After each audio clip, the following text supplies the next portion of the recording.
ವೈಕುಂಠ ಇದೆಯಲ್ಲ, ಶ್ವೇತದೀಪ, ಅನಂತಾಸನ ವೈಕುಂಠಗಳಲ್ಲಿ ಮುಕ್ತರ ಸ್ಥಾನ ಏನಿದೆ, ಸಾಕ್ಷಾತ್ ಲಕ್ಷ್ಮ್ಯಾತ್ಮಕನೇ ಇದು, ಲಕ್ಷ್ಮೀ ಸ್ವರೂಪನೇ ಇದು. ಲಕ್ಷ್ಮೀದೇವಿಯೇ ತಮ್ಮ ಮಡಿಲಲ್ಲಿ ಆ ಮುಕ್ತರನ್ನು ಇಟ್ಟುಕೊಂಡು ಅವರಿಗೆ ಸುಖವನ್ನು ಕೊಡ್ತಿದ್ದಾಳೆ. ಅಂತಹ ಮಹಾಲಕ್ಷ್ಮಿಯ ಪತಿ ಯಾರು? ಮಾಧವ, ಪಾಂಡವ.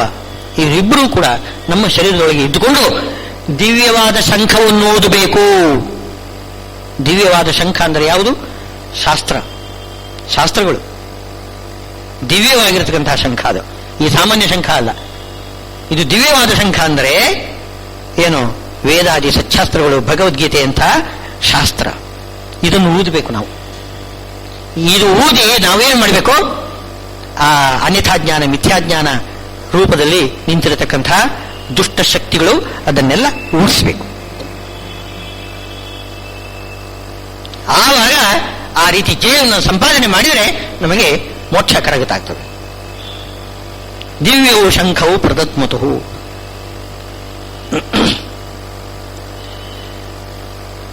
ಯಾವುದ್ಯಾವುದದು ದಿವ್ಯ ಶಂಖಗಳು ಹೇಳ್ತಿದ್ದಾರೆ. ಪಾಂಚಜನ್ಯಂ ಹೃಷಿಕೇಶ. ಹೃಷಿಕೇಶ ಅವನು ಬಿಂಬರೂಪಿ ಪರಮಾತ್ಮ ಅಂತನ್ನೋದನ್ನು ತೋರಿಸಲಿಕ್ಕೋಸ್ಕರನೇ ಹೃಷಿಕೇಶ ಶಬ್ದವನ್ನು ಹಾಕ್ತಾರೆ. ಕೃಷ್ಣನನ್ನು ಅಲ್ಲಿ ಮಾಧವ ಅಂತಂದ್ರು, ಇಲ್ಲಿ ಹೃಷಿಕೇಶ ಅಂತಂದ್ರು. ಹೃಷಿಕೇಶ ಶಬ್ದಕ್ಕೆ ಅರ್ಥವೇನು ಅಂತಂದ್ರೆ, ಹೃಷಿಕ ಅಂದರೆ ಇಂದ್ರಿಯಗಳು, ಇಂದ್ರಿಯಗಳಿಗೆ ಈಶ. ನಮ್ಮ ಇಂದ್ರಿಯಗಳನ್ನು ಪ್ರೇರಣೆ ಮಾಡ್ತಕ್ಕಂಥವನು ಯಾರು? ಒಳಗಡೆ ಇರತಕ್ಕಂತಹ ಪರಮಾತ್ಮ. ನಮ್ಮ ಕಣ್ಣು, ಕಿವಿ ಮುಂತಾದ ಎಲ್ಲ ಇಂದ್ರಿಯಗಳು ಸರಿಯಾದ ದಾರಿಯಲ್ಲಿ ಅದು ಪ್ರೇರಣೆ ಮಾಡ್ತಕ್ಕಂಥವನು ಒಳಗಡೆ ಬಿಂಬರೂಪಿ ಪರಮಾತ್ಮ. ಅವನೇ ಹೃಷಿಕಕ್ಕೆ ಈಶ, ಹೃಷಿಕೇಶ, ಒಳಗಡೆ ಪರಮಾತ್ಮ. ಇಲ್ಲಿ ಏನು ಹೃಷಿಕ ಅಂತಂದ್ರೆ ಏನು? ಇಂದ್ರಿಯಗಳು, ಹಯ, ಇಂದ್ರಿಯ ಕುದುರೆಗಳಿದೆಯಲ್ಲ, ಇಂದ್ರಿಯಾಣಿ ಹಯಾನ್ಯಾಹುಹು ಅಂತ ಹೇಳ್ತಾರೆ. ಹಯ ಇಂದ್ರಿಯಗಳು, ಹಯ ಕುದುರೆಗಳು, ಅದನ್ನು ರೂಪಕದಲ್ಲಿ ಒಂದೇ ಮಾಡ್ತಾರೆ. ಅಂದ್ರೆ ಹೊರಗಡೆ ಕುದುರೆಗಳನ್ನು ಪ್ರೇರಣೆ ಮಾಡ್ತಾನೆ, ಒಳಗಡೆ ಇಂದ್ರಿಯಗಳನ್ನು ಪ್ರೇರಣೆ ಮಾಡ್ತಾನೆ ಪರಮಾತ್ಮ. ಅಂಥ ಹೃಷಿಕೇಶ ಅವನು ಪಾಂಚಜನ್ಯ ಶಂಖವನ್ನು ಊದ್ತಾ ಇದ್ದಾನಂತೆ. ಪಾಂಚಜನ್ಯ ಶಬ್ದಕ್ಕೆ ಅರ್ಥವೇನು ಅಂದ್ರೆ, ಪಂಚಜನ ಅಂತ ಒಬ್ಬ ರಾಕ್ಷಸ ಇದ್ದಾನೆ. ಅವನನ್ನು, ಈ ಗುರುಪುತ್ರನನ್ನು ಏನು ಸಾಂದೀಪಿನಿ ಮುದಿಯಲ್ಲಿ ಕೃಷ್ಣ ವಿದ್ಯಾಭ್ಯಾಸ ಮಾಡಿದ ಮೇಲೆ ಗುರುದಕ್ಷಿಣೆ ಕೊಡ್ಲಿಕ್ಕೆ ಅವನ ಮಗನನ್ನು ರಕ್ಷಣೆ ಮಾಡ್ತಾನಂತೆ. ಅವನು ಸತ್ತಿದ್ದಾನಂತೆ. ಯಾವುದೋ ಒಂದು ಸಮುದ್ರದಲ್ಲಿ ಅವನು ಈಜಲಿಕ್ಕೆ ಹೋಗಿ ಏನೋ ಮಾಡಿ ಅವನು ಯಾರು ಆ ರಾಕ್ಷಸ, ಪಂಚಜನ ರಾಕ್ಷಸ ಆ ಗುರುಪುತ್ರನನ್ನು ಎಳ್ಕೊಂಡು ಹೋಗಿದ್ದಾನಂತೆ. ಅದಕ್ಕೋಸ್ಕರ ಶ್ರೀಕೃಷ್ಣ ಏನ್ ಮಾಡಿದ್ದಾನೆ, ವರ್ಣ ಲೋಕಕ್ಕೆ ಹೋಗಿಬಿಟ್ಟು ಅಲ್ಲಿ ಪಂಚಜನ ರಾಕ್ಷಸ ಅಡಗಿದ್ದಾನೆ, ಅವನನ್ನು ಹಿಡಿದು ಅವನನ್ನು ಕೊಂದು ಅವನ ಎಲುಬಿನಿಂದ ಏನೋ ಶಂಖವನ್ನು ತಯಾರು ಮಾಡಿದ್ದಂತೆ ಏನೋ ಕಥೆಗಳು ಹೇಳ್ತಾರೆ. ಅಂತೂ ಪಂಚಜನನಿಂದ ಹುಟ್ಟಿರತಕ್ಕಂಥದ್ದು ಶಂಖ. ಅದು ಏನು ಅಂತಂದ್ರೆ, ಪಾಂಚಜನ್ಯ ಶಂಖ ಅನಾದಿ ನಿತ್ಯ ಪರಮಾತ್ಮನಲ್ಲಿ ಇರತಕ್ಕಂಥದ್ದು. ಆ ತತ್ತತ್ ಕಾಲದಲ್ಲಿ ಒಂದು ಏನಾದ್ರೂ ಶಂಖ ರಚನೆ ಮಾಡಿದರೆ ಆ ಶಂಖ ಈ ಶಂಖ ಒಂದಾಗಿ ಬಿಡ್ತದೆ. ಅಭೇದ ಬಂದ್ಬಿಡ್ತದೆ. ನಾವೀಗ ದೇವರಿಗೆ ಪೀತಾಂಬರ ಸಮರ್ಪಣೆ ಮಾಡ್ತೀವಿ ಅಂತಂದ್ರೆ ಅವನ ಅಷ್ಟರೊಳಗೆ ಪೀತಾಂಬರ ಇಲ್ವಾ? ಅವನಲ್ಲಿ ಪೀತಾಂಬರ ಹುಟ್ಟಿದ್ದಾನೆ. ಪೀತಾಂಬರ ಹುಟ್ಟವನಿಗೆ ನಾವು ಪೀತಾಂಬರ ಸಮರ್ಪಣೆ ಮಾಡ್ತೇವೆ. ಏನಾಗತ್ತೆ? ನಾವು ಕೊಟ್ಟ ಪೀತಾಂಬರ, ಆ ಪೀತಾಂಬರ ಅವನ ಪೀತಾಂಬರದೊಟ್ಟಿಗೆ ಒಂದಾಗಿ ಬಿಡ್ತದೆ ಅಷ್ಟೇ. ಹಾಗೆ ಕ್ರಮ. ಮೇಲ್ಗಡೆ ಚಂದ್ರದೇವರು ಇದ್ದಾರೆ, ಕೆಳಗಡೆ ಸಮುದ್ರ ಮಥನ ಆಗ್ತದೆ. ಸಮುದ್ರ ಮಥನದಿಂದ ಚಂದ್ರದೇವರು ಪೂಜಿಸಿದ್ರು. ಹಾಗಾದ್ರೆ ಅವಾಗ ಚಂದ್ರ ಇರಲೇ ಇಲ್ವೇ? ಇದ್ದ, ಮೇಲ್ಗಡೆ ಚಂದ್ರ ಇದ್ದ. ಅಲ್ಲಿ ಪದ್ಮಪುರಾಣದಲ್ಲಿ ವರ್ಣನೆ ಮಾಡಬೇಕು, ಬಹಳ ಸುಂದರವಾಗಿದೆ ಇದು. ಅವನು ಚಂದ್ರನಿಗೂ ಸಮುದ್ರಕ್ಕೂ ಬಹಳ ನಂಟು, ಬಹಳ ಪ್ರೀತಿಯಂತೆ.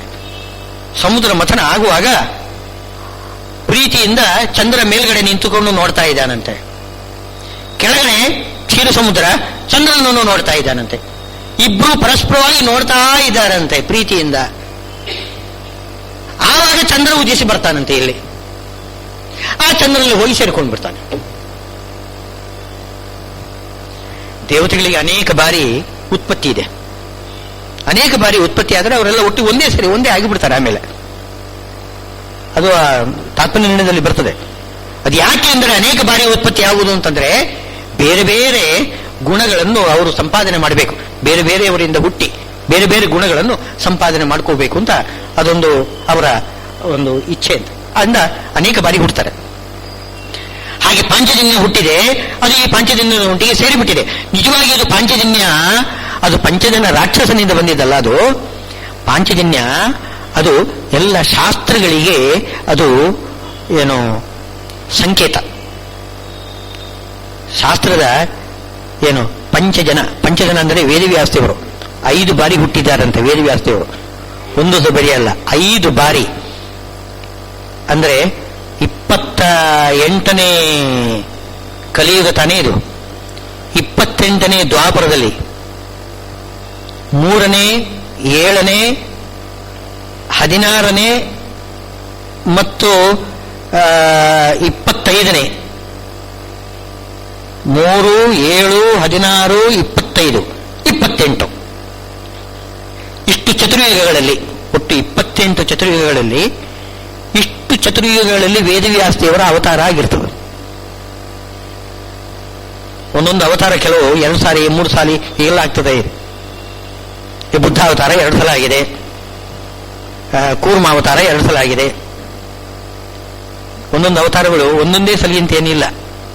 ಬ್ರಹ್ಮದೇವರ ಒಂದು ಹಗಲಿನಲ್ಲಿ ಒಟ್ಟು 72 ಚತುರ್ಯುಗಗಳು ನಡೀಬೇಕು ನೋಡಿ. ಆ 72 ಚತುರ್ಯುಗಗಳಲ್ಲಿ ಎಷ್ಟೋ ಬಾರಿ ಕೆಲವು ಅವತಾರಗಳು ಆಗ್ತದೆ. ಹಾಗೆ 5 ಬಾರಿ ವೇದವ್ಯಾಸ ದೇವರು ಅವತಾರ ಮಾಡಿದ್ದಾರೆ. ಪಂಚಜನ, ಆ ಪಂಚಜನಾಗಿರತಕ್ಕಂತಹ ವೇದವ್ಯಾಸ ದೇವರು ಏನು ರಚನೆ ಮಾಡಿರತಕ್ಕಂತಹ ಶಾಸ್ತ್ರ ಈ ಮಹಾಭಾರತ, ಪುರಾಣಗಳು, ಬ್ರಹ್ಮಸೂತ್ರ ಇತ್ಯಾದಿಗಳೆಲ್ಲ. ಈ ವಿದ್ಯೆ ಇದೆಲ್ಲ ತತ್ವವಿದ್ಯೆ. ಅದೇ ಶಂಖ, ಪರಮಾತ್ಮನ ಶಂಖ. ಅದು ಪಾಂಚಜನ್ಯಂ ಋಷಿಕೇಶ ಅಂತಹ ತತ್ವ ಒಂದು ಏನು ಶಾಸ್ತ್ರದ ಆ ಘೋಷವನ್ನು ಮಾಡಿದ್ದಾನೆ ಪರಮಾತ್ಮ. ದೇವದತ್ತಂ ಧನಂಜಯ. ಧನಂಜಯ ನೋಡಿ ಶಬ್ದವನ್ನು ಹಾಕಿದ್ದಾರೆ. ಧನ ಅಂದರೆ ಎಂಥ ಧನ ಅದು? ಈ ಲೌಕಿಕ ಧನ ಏನು ಉಪಯೋಗ ಇಲ್ಲ, ಮೋಕ್ಷ ಧನ. ಅಗ್ನೇ ನಯ ಸುಪಥ ರಾಯೇ ಎಂಥವಲ್ಲಿ ರಾಯೇ ಸುಪಥ ನಯ ಮೋಕ್ಷಾಖ್ಯ ವಿತ್ತಾಯ ಅರ್ಥ ಬರೀತಾರೆ. ಮೋಕ್ಷವೆಂಬುದೊಂದು ದೊಡ್ಡ ಸಂಪತ್ತು. ಆ ಸಂಪತ್ತು ಧನ, ಅದನ್ನು ಗೆಲ್ಲತಕ್ಕಂಥವನು ಯಾರು ಅಂದರೆ ಒಳಗಡೆ ಶರೀರದಲ್ಲಿ ಇರತಕ್ಕಂತಹ ಸಾತ್ವಿಕ ಜೀವ. ಆ ಸಾತ್ವಿಕ ಜೀವ ಧನಂಜಯ.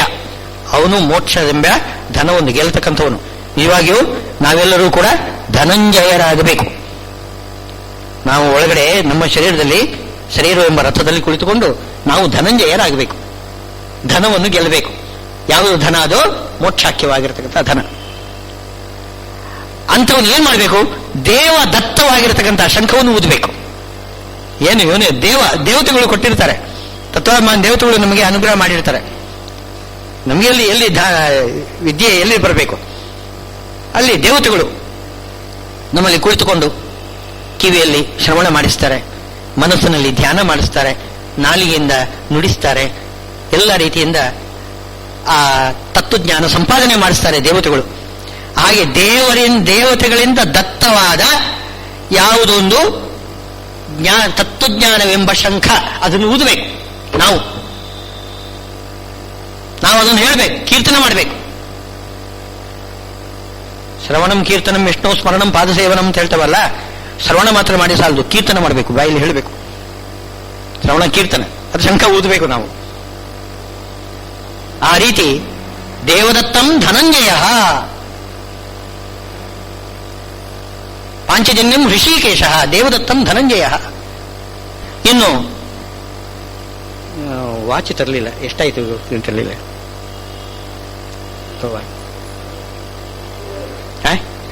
7:15 ಆಯ್ತು. ಸ್ವಲ್ಪ ಋಷಿಕೇಶೋ ದೇವದತ್ತಂ ಧನಂಜಯ ಪೌಂಡ್ರಂ ದದ್ಮೋ ಮಹಾಶಂಖಂ. ಪೌಂಡ್ರಂ ದದ್ಮೌ ಮಹಾಶಂಖಂ ಭೀಮಕರ್ಮ ವೃಕೋದರ. ಭೀಮಸೇನ ದೇವರು ಅವರು ಯಾವ ಶಂಖವನ್ನು ಊದಿದ್ರು ಅಂತಂದ್ರೆ ಪೌಂಡ್ರವೆಂಬ ಶಂಖವನ್ನು ಊದಿದ್ರಂತೆ. ಅವರ ಶಂಖಕ್ಕೆ ಪೌಂಡ್ರ ಅಂತ ಹೆಸರು. ಯಾಕೆ ಅದು ಇಂಥ ಒಂದು ಶಬ್ದವನ್ನು ಹಾಕಿದ್ದಾರೆ ಗೊತ್ತಾಗ್ತಾ ಇಲ್ಲ. ಪೌಂಡ್ರ ಏನದು? ಪೌಂಡ್ರ ಅಂತಂದ್ರೆ ಪುಂಡ್ರ, ಊರ್ಧ್ವ ಪುಂಡ್ರ ಇದೆಯಲ್ಲ, ಪುಂಡ್ರ ನಾವು ನಾಮ ಹಾಕೊಳ್ತೇವಲ್ಲ, ಪುಂಡ್ರ ಪುಂಡ್ರ ಸಂಬಂಧಿಯಾದ್ದು ಪೌಂಡ್ರ. ಅಂದ್ರೆ ಪುಂಡ್ರ ಎಂಬುದಿದೆಲ್ಲ, ಊರ್ಧ್ವ ಪುಂಡ್ರ, ದ್ವಾದಶ ಪುಂಡ್ರ, ಅದು ವೈಷ್ಣವ ಧರ್ಮಕ್ಕೆ ಸಂಕೇತ. ಅದು ವೈಷ್ಣವ ಧರ್ಮಕ್ಕೇನೆ ಸಂಕೇತ.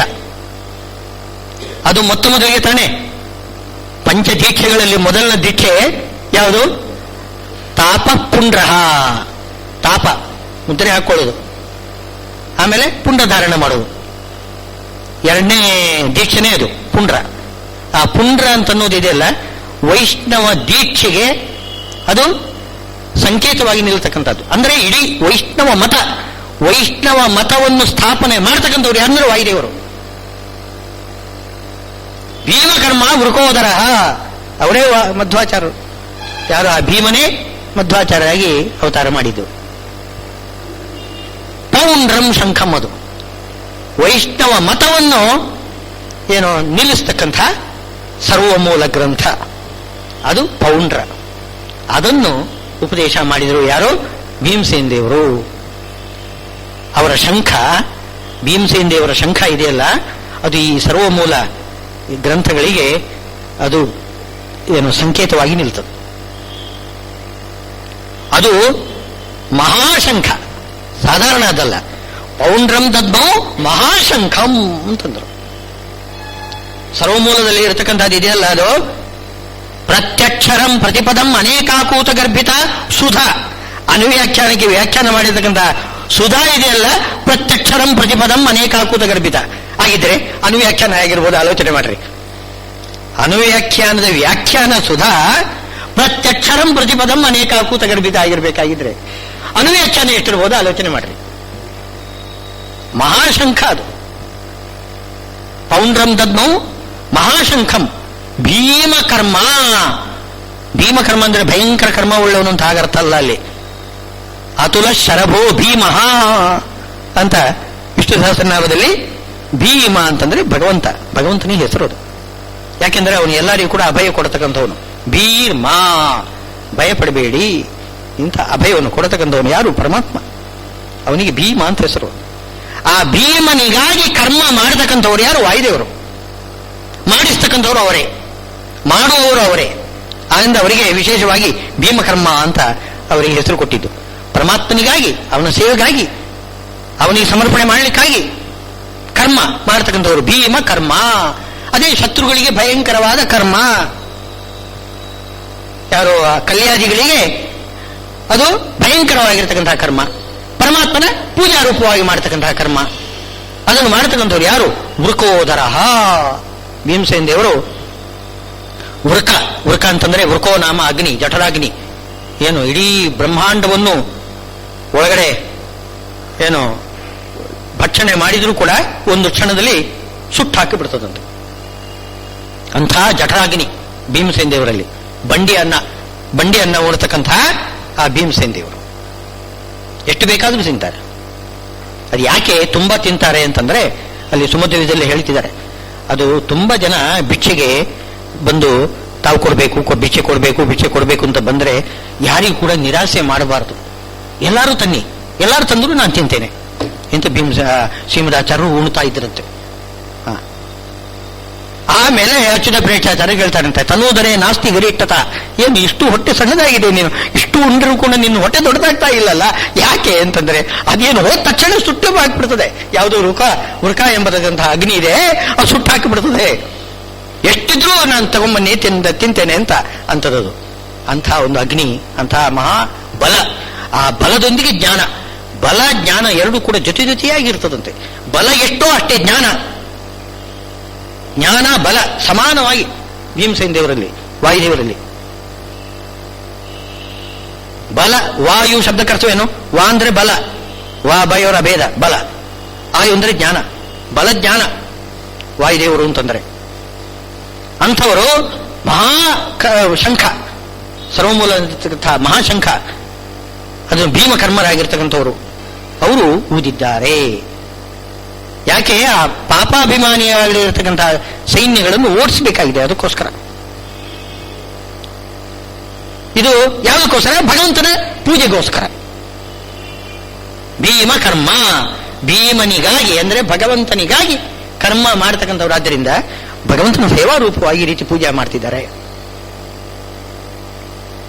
ಅಂದ್ರೆ ಇದೊಂದು ರಣಯಜ್ಞ. ಯಜ್ಞ ಅದು ಪ್ರತ್ಯಕ್ಷ ನಿಂತಿರತಕ್ಕಂತಹ ಕೃಷ್ಣ ಇದಾನಲ್ಲ, ಅವನಿಗೆ ಸಮರ್ಪಣೆ ಮಾಡ್ಲಿಕ್ಕೋಸ್ಕರ. ಜಗ್ನೇ ನಿಘ್ನೇನ ವಿಘ್ನೋ ಬಹುಲ ಬಲಭಕ ಧ್ವಂಸನಾದ್ಯೇನ ಶೋಚ ದ್ವಿಪ್ರಾನು ಕ್ರೋಶ ಭಾಷೆಯ ರಸು ವಿತರಿಸಿ ಸುಖ ಸೇಕ ಚಕ್ರ ಜನಾನಾಂ. ಆಮೇಲೆ ಜರಾಸಂಧಕ ಆಯಾತ್ ಸಂಧೀನ್ ಯುದ್ಧೇತ್ವಂ ಸಧ್ವರೇವ ಪಶುಮೇ ದಮೇನ್ ವಿಷ್ಣುಪಕ್ಷ ದುಡೀಶಂ ಯಾವತ್ ಪ್ರತ್ಯಕ್ಷಭೂತಂ ನಿಖಿಲ ಮಖಭುಜಂ ತರ್ಪಯಾವಾಸಿತ ಅಂತ ಹೇಳ್ತಾರೆ ಹರಿವಾಯು ಸ್ತುತಿಯಲ್ಲಿ.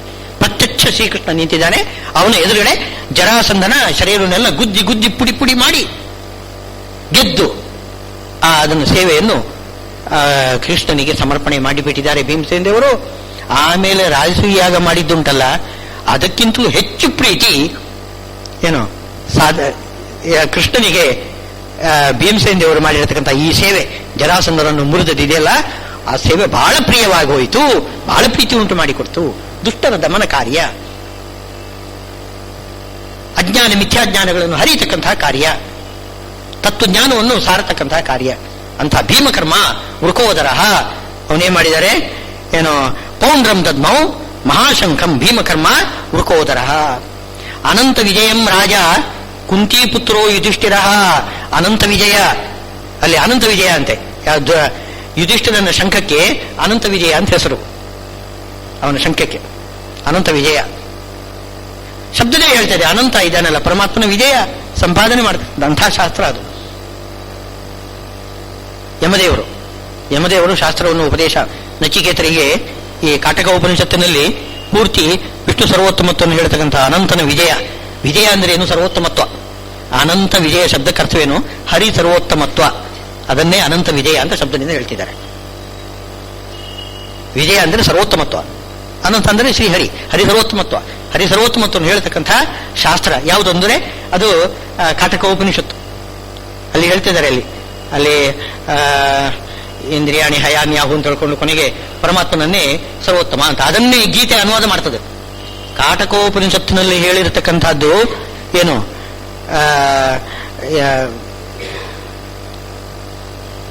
ಉತ್ತಮ ಪುರುಷಸ್ತೋನ್ಯ ಪರಮಾತ್ಮೇತ್ಯುದಾಕೃತ ಅಂತ ಏನು ಬರ್ತದಲ್ಲ, ಹರಿಸರ್ವೋತ್ತಮತ್ವವನ್ನು ಹೇಳತಕ್ಕಂಥದ್ದು ಅದು ಕಾಟಕೋಪನಿಷತ್ತಿನ ಅನುವಾದ. ಆ ಕಾಟಕೋಪನಿಷತ್ತನ್ನು ಉಪದೇಶ ಮಾಡಿರ್ತಕ್ಕಂಥವ್ರು ಯಾರು ಅಂದರೆ ಯಮದೇವರು ನಚಿಕೇತನಿಗೆ. ಅನಂತ ವಿಜಯವನ್ನು ಹರಿಸರ್ವೋತ್ತಮತ್ವವನ್ನು ಹೇಳತಕ್ಕಂತಹ ಶಾಸ್ತ್ರ ಅದು. ಅದು ಧರ್ಮರಾಜರು ಅದೇ ಶಂಖವನ್ನು ಓದುತ್ತಾ ಇದ್ದಾರೆ ಅಂತ ನೋಡಿ. ಅನಂತ ವಿಜಯ ಅಂತಲೇ ಅದಕ್ಕೆ ಹೆಸರು. ಅನಂತ ವಿಜಯಂ ರಾಜ ಕುಂತಿ ಪುತ್ರೋ ಯುಧಿಷ್ಠಿರ. ನಕುಲ ಸಹದೇವಶ್ಚ ಸುಘೋಷ ಮಣಿಪುಷ್ಪಕವು ಅದು ಕೂಡ ಹಾಗೇನೆ. ನಕುಲ ಏನ್ ಮಾಡ್ತಾನೆ? ನಕುಲ ನ ಕುಂಲಾತೀತಿ ನಕುಲ ಅಂತ ಮಾಡಬೇಕು ಅರ್ಥ. ಕು ಅಂದ್ರೆ ಭೂಮಿಯನ್ನು ಸ್ವೀಕಾರ ಮಾಡುವುದಿಲ್ಲ ಅಂತೆ. ಲ ಅಂತಂದ್ರೆ ಸ್ವೀಕಾರ ಮಾಡುವುದಿಲ್ಲ. ನ ಮೇಲ್ಗಡೆಯಿಂದ ಹಾರೋದು ಯಾವುದು? ಗರುಡ ಪಕ್ಷಿ. ಗರುಡ ಅದು ಹಾರ್ತದಲ್ಲ, ನೆಲ ಮುಟ್ಟುವುದಿಲ್ಲ, ಅದು ನೆಲ ಬೇಕಾಗಿಲ್ಲ. ನ ಕುಂ ಲಾತಿ, ಕು ಶಬ್ದಕ್ಕೆ ಭೂಮಿ ಅಂತ ಅರ್ಥ. ಭೂಮಿಯನ್ನು ಮುಟ್ಟುವುದಿಲ್ಲ, ಮೇಲ್ಗಡೆಯಿಂದಲೇ ಹಾರ್ತಾ ಇರ್ತದೆ. ಅದೇ ಅದು ಗರುಡ. ಗರುಡನಿಂದ ಅಭಿಮನ್ಯಮಾನವಾದ ಯಾವುದು ಅಂತಂದ್ರೆ ಇದು ವೇದಗಳಿಗೆ, ಅಪೌರುಷವಾದ ವೇದಗಳಿಗೆ ಅಭಿಮಾನಿಗಳು ಗರುಡ ದೇವರು. ಏನು ಪಂಚರಾತ್ರಕ್ಕೆ ಅಭಿಮಾನಿಗಳು ಶೇಷದೇವರು ಅಂತಿದೆ ನಿಯಮ. ವೇದ ಪಂಚರಾತ್ರ ಅಂತ ಎರಡಿದೆ. ನಾವು ಭಗವಂತನನ್ನು ಆರಾಧನೆ ಮಾಡಬೇಕಾಗಿದ್ರೆ ವೇದ ಪಂಚರಾತ್ರ ಎರಡರಿಂದ ನಾವು ಆರಾಧನೆ ಮಾಡಬೇಕು ಅಂತ ಸದಾಚಾರ ಸ್ಮೃತಿಯಲ್ಲಿ ಶ್ರೀಮದಾಚಾರ್ಯರು ಹೇಳ್ತಿದ್ದಾರೆ. ವೇದ ಮತ್ತು ಪಂಚರಾತ್ರಗಳಿಂದ ಭಗವಂತನನ್ನು ಆರಾಧನೆ ಮಾಡಬೇಕು. ಬರೀ ವೇದದಿಂದಲೂ ಅಲ್ಲ, ಬರೀ ಪಂಚರಾತ್ರದಿಂದಲೂ ಅಲ್ಲ. ಶ್ರೀಮದಾಚಾರ್ಯರು ನಮಗೆ ಆ ರೀತಿ ಹೇಳ್ತಿದ್ದಾರೆ. ವಾಸ್ತವ ನೋಡಿ, ಈ ಶ್ರೀ ವೈಷ್ಣವರು ಪೂಜೆ ಮಾಡ್ತಿದ್ದಾರಲ್ಲ, ಯಾರು ವೈಖಾನಸಾಗಮದಿಂದ ಪೂಜೆ ಮಾಡ್ತಾರೆ ಅವರು ಪಂಚರಾತ್ರ ಮುಟ್ಟುವುದೇ ಇಲ್ಲ, ಮೈಲಿಗೆ ಅವರಿಗೆ. ತಿರುಪತಿ ಶ್ರೀನಿವಾಸನನ್ನು ಪೂಜೆ ಮಾಡ್ತಿದ್ದಾರೆ ನೋಡಿ. ತಿರುಪತಿ ಶ್ರೀನಿವಾಸನನ್ನು ಇವರು ಪೂಜೆ ಮಾಡ್ತಿದ್ದಾರೆ, ಯಾರು ಶ್ರೀ ವೈಷ್ಣವರು ಏನು ಮಾಡ್ತಾರೆ, ವೈಖಾನಸಾಗಮ ತಗೊಳ್ತಾರೆ. ವೈಖಾನಸಾಗಮದಲ್ಲಿ ಒಂದೇ ಒಂದು ಪಂಚರಾತ್ರ ಮಂತ್ರ ಬರಬಾರದು. ಪಂಚರಾತ್ರ ಅವರಿಗೆ ಮೈಲಿಗೆ. ಅದೇ ಶ್ರೀರಂಗ ಮುಂತಾದ ಕ್ಷೇತ್ರಗಳಿಗೆ ಹೋದರೆ ಪಂಚರಾತ್ರ ಆಗಮದಿಂದ ಪೂಜೆ ಮಾಡ್ತಾರೆ, ವೇದ ಬರಬಾರದಲ್ಲಿ. ಏನ್ ಮಾಡೋಣ? ತಪ್ಪೇನೂ ಇಲ್ಲ, ನೀವು ವೇದದಲ್ಲೇ ಮಾಡಿ, ನೀವು ಪಂಚರಾತ್ರದಲ್ಲೇ ಮಾಡಿ. ಆದ್ರೆ ವಿಶೇಷ ಶ್ರೀಮದ್ ಆಚಾರ್ಯ ಹೇಳ್ತಿದ್ದಾರೆ, ವೇದ ಪಂಚರಾತ್ರ ಎರಡು ಒಟ್ಟು ಸೇರಿಸಿ ನಾವು ಪೂಜೆ ಮಾಡಬೇಕು. ಪುರುಷ ಸೂಕ್ತ ಹೇಳಿಬಿಟ್ಟು ಬರೀ ಪುರುಷ ಸೂಕ್ತದಿಂದಲೇ ನೀವು ಇದು ಮಾಡೋದಲ್ಲ. ಓಂ ನಮೋ ನಾರಾಯಣಾಯ ಅಂತ ಹೇಳ್ಕೊಂಡು ಪಂಚರಾತ್ರ ಮಂತ್ರದಿಂದ ಆಮೇಲೆ ಇದನ್ನು ಸಮರ್ಪಣೆ ಮಾಡಬೇಕು. ವೇದ ಮಂತ್ರ ಹೇಳಿದ ಮೇಲೆ ಕೊನೆಗೆ ಓಂ ನಮೋ ನಾರಾಯಣಾಯ ಅಂತ ಅದು ಬರಲೇಬೇಕು. ಅದು ಯಾವುದು? ಪಂಚರಾತ್ರ ಮಂತ್ರ. ವೇದ ಪಂಚರಾತ್ರ ಎರಡು ಒಟ್ಟು ಸೇರಿ ಪೂಜೆ ಮಾಡಬೇಕು. ಈ ನಕುಲ ಸಹದೇವರು ಹಾಗೇನೇ ಇಲ್ಲ. ನಕುಲ ಸಹದೇವರು ಒಂದು ಗರುಡ, ಇನ್ನೊಬ್ಬ ಶೇಷ. ಯಾಕೆಂದ್ರೆ ಅಲ್ಲಿ ಅಶ್ವಿನಿ ದೇವತೆಗಳು ಇರ್ಬೋದು, ಅದು ಬೇರೆ ವಿಷಯ. ಆದರೆ ಶಬ್ದ ಏನು ಹೇಳ್ತದೆ? ನಕುಲ ಅಂತಂದ್ರೆ ಗರುಡ ಅಂತ ಹೇಳ್ತದೆ. ಸಹದೇವ ಅಂತಂದ್ರೆ ದೇವರ ಜೊತೆಗೇನೆ ಇರ್ತಕ್ಕಂಥವನು ಸಹದೇವ. ಯಾವತ್ತೂ ಕೂಡ ಪರಮಾತ್ಮನ ಜೊತೆಗೆ ಇರ್ತಕ್ಕಂಥವ್ರು ಯಾರು ಅಂತಂದ್ರೆ ಶೇಷದೇವರು.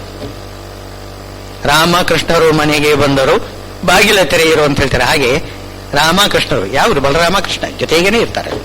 ಹಾಗೆ ಅಲ್ಲಿ ಶೇಷದೇವರು ಪರಮಾತ್ಮನು ಹಾಗೇನೆ ಜೊತೆಗೇನೆ ಇರೋದು. ಶೇಷದೇವರ ಮೈಯ ಮೇಲೇನೆ ಮಲ್ಕೋಬೇಕು ಪರಮಾತ್ಮ. ಸಹದೇವ, ನಕುಲ ಸಹದೇವ. ಅವರು ಸುಘೋಷ ಮಣಿಪುಷ್ಪ ಎರಡನ್ನು ಕೂಡ ಊದ್ತಾರಂತೆ. ಯಾವುದದು ಸುಘೋಷ? ಸುಘೋಷ. ಸುಘೋಷ ಅಂದ್ರೆ ಅದು ವೇದನೆ. ವೇದಘೋಷ ಇದೆಯಲ್ಲ, ಅದಕ್ಕೆ ಸಮಾನವಾದ ಘೋಷ ಇನ್ನೊಂದಿಲ್ಲ. ಸುಘೋಷ ಅಂದ್ರೆ ವೇದಘೋಷ. ಮಣಿಪುಷ್ಪ, ಮಣಿಪುಷ್ಪಕ ಅಂತಂದ್ರೆ ಮಣಿ ಅಂದ್ರೆ ಮಣಿಯನ್ನು ತಿನ್ನತಕ್ಕಂಥದ್ದು ಯಾವುದು ಅಂದ್ರೆ ಹಂಸ. ಹಂಸ ಏನು ಮಾಡ್ತದೆ? ನೀರಿನಲ್ಲಿ ಅದು ಕಮಲದಲ್ಲಿ ರತ್ನಗಳೆಲ್ಲ ಇರ್ತದಂತೆ. ಅದು ಏನು ಹೇಳ್ತಾರೆ, ಶಾಸ್ತ್ರದಲ್ಲಿ ಹೇಳ್ತಾರೆ, ಅದು ಉಂಟೋ ಇಲ್ಲೋ ಗೊತ್ತಿಲ್ಲ.